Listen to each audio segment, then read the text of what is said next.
Yes, next will be Farm B&B, so make yourself ready. For all the teams, what we're gonna have, just to let you know, we'll be sitting right there and we will show you the time, right? So you can always see. Who wants to start?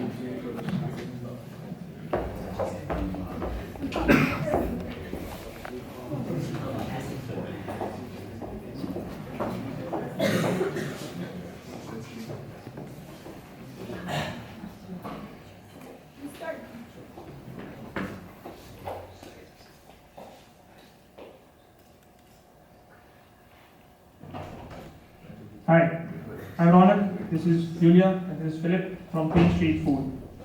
We all expect our food to be clean and hygienic, but what we get in reality is this. I come from Ahmedabad in India, and I go to my college daily in the morning. I stop with my friends at a small stall to have my breakfast. But I'm disgusted and afraid. There's a lot of dust around, there are a lot of flies hovering over my food, and I don't even know where the water in my tea comes from. And this is not me speaking, a lot of other people in the whole country who face the same problem. But we don't have an option. The street food is the quickest and the cheapest option out there. And it's not an option for most of the people. So what we intend to do, we also went and checked with a couple of street vendors in India. We called them up and we talked to them about their problems. And we found that they want to solve the problem, but they don't have the technology to do it. So this is where our solution, the Clean Street Food Cart, comes in. It's a simple modular metallic design with cleanable and user-friendly working surface. It has transparent glass cover to prevent the dust entry. It has a separate used water storage, which usually the street vendors throw on the road where they work. It has separate waste bin for waste segregation, where they can store the waste and wastewater till the time at the end of the day they can dispose of. Our product is also highly sustainable. It prevents garbage on the road. It's powered by green energy, solar panels. It improves the hygienic condition. We also have a social benefit from this product. We aim to empower the disabled and the women by giving them special incentive and discounts to start the business. And it is a feasible product economically also for them. Indian street food is awesome. It's world famous. We all know it. It's a world heritage, and we really want to keep this, but we also want to make it clean. We want to have a community of clean street food vendors all around India and then also globally. And it's really the best time to do it. Why is it the best time? It's because the demand for hygienic food and hygiene in general is increasing faster than ever in the world. And it's also a huge market. Did you know that 1 out of 50 people in India is a food vendor? It means that there are in total 8 million food vendors in India. And it's not a surprise for us. After researching, we understood that it's extremely easy to access this market. If you want to open a restaurant, you have to pay a lot for a certificate for different labels, and you have a lot of struggle with the government.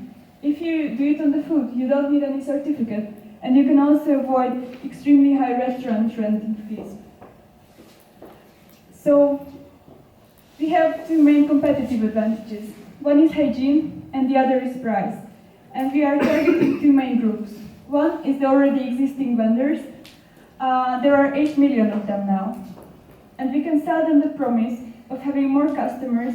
Those customers who would go to restaurants, they can go down because they will trust the hygiene.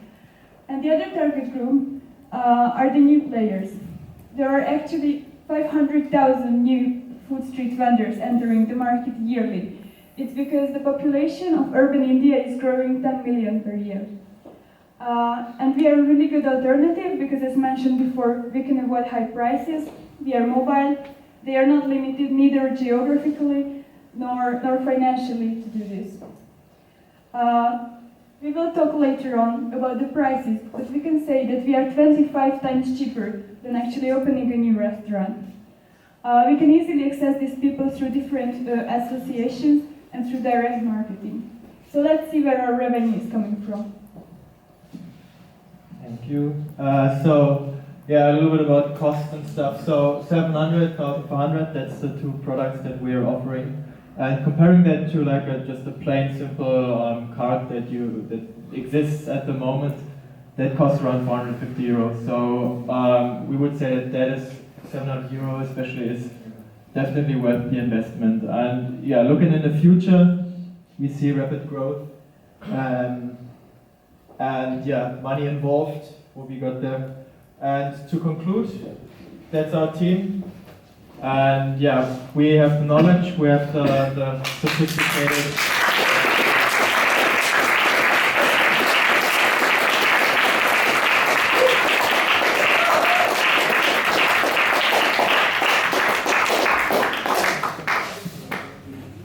Thank you for this great presentation. So we now have another 5 minutes for the jury to ask a couple of questions. Who would like to start? Let's do that. We start from that side this time, and then the next time we start from that side, right? I think you're targeting a real problem there, and not everyone is doing that. So not everyone's doing that. So I've been traveling a lot in my lifetime, and I've also in some countries stopped eating street food, though it's delicious, but it's diarrhea guaranteed, right? So it's for both sides, for everyone, it's really an important problem. The main thing here is probably going to be if street food vendors see an immediate benefit from investing that amount of money. And that's going to be tricky, and I'm wondering, is that something that you can really make happen? Because only if a merchant or a salesman, a cook, sells more than he otherwise would, will he dare to make the investment. Apparently, the business is working now already without having all these safety concerns. It's working badly, but it seems to be working, and it seems to be making money for cooks to support the families. So how are you going to enable these guys to sell more? Because making them buy your contraption only because it's better, for the world in general, is probably not going to help. So the thing that we target is that it's a part of the people in India that restrict themselves from eating street food because of these cleanliness reasons. So what we try for is to make it as that clean that they say, well, that is acceptable. We go from eating in restaurants back to going to street food because we like street food. We want to have street food. There's actually one other factor which we didn't mention yet, and we check statistics how old these cards are. And actually 80% of them is older than 10 years. So most probably now are coming the years, because the lifetime of a card is usually 10 years, that they want to change it. So if we can reach to them through different associations, then we can convince them that it's only like 20% more expensive than a basic card, but the added value is much higher.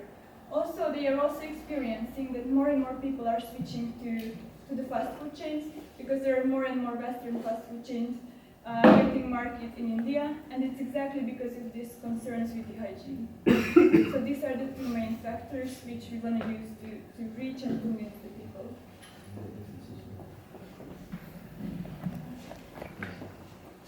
Yeah, I've done a lot of product design in the past, and oftentimes when you design something, it's not used as intended. So although you may have all the features built in, I think that there's I see it both a gap and an opportunity in your concept. In that, have you thought about how to maybe a training program for people to make sure that they are clean, hygiene? Maybe that's also a possible source of income. That way you can get NGO and government funding, et cetera. But I think that's probably also should be part of the business plan, is how to make sure that your product gets used properly and has the maximum impact. What we've thought of is that in the initial 3 years it will be only a product sale, but in the 5th year we'll also start selling it as a service which would include the basic hygiene and just a retrofitting of the old card. And with this we aim at the end to create a community of all these clean street food vendors and give them a brand, that is our brand, that these cards they have bought from us and they are clean and hygienic. And when this perception passes on to the end consumers, that these cards, when we have numbers, we can build a trust business over there. So when we have these numbers, then around this trust business, I mean, it can grow in that way. I would have to agree with Scott on that tip as well, that on the one hand, you're entering into a highly cultural determined activity, which is cooking in general, whenever you enter into a kitchen or you enter into a restaurant. It's very difficult to change people's habits when it comes to culturally ingrained activities. And on the other hand, you mentioned that there wouldn't be a certificate type program, but there could actually be an opportunity. I mean, you want to focus on the local people as customers, but you might also focus on more of an international crowd that's coming in that wants to experience the street food that requires that kind of cleanliness. But then you have to think about quality control, and you're going to get into that. It can be very complicated. I think we have like 5 seconds left, so sorry.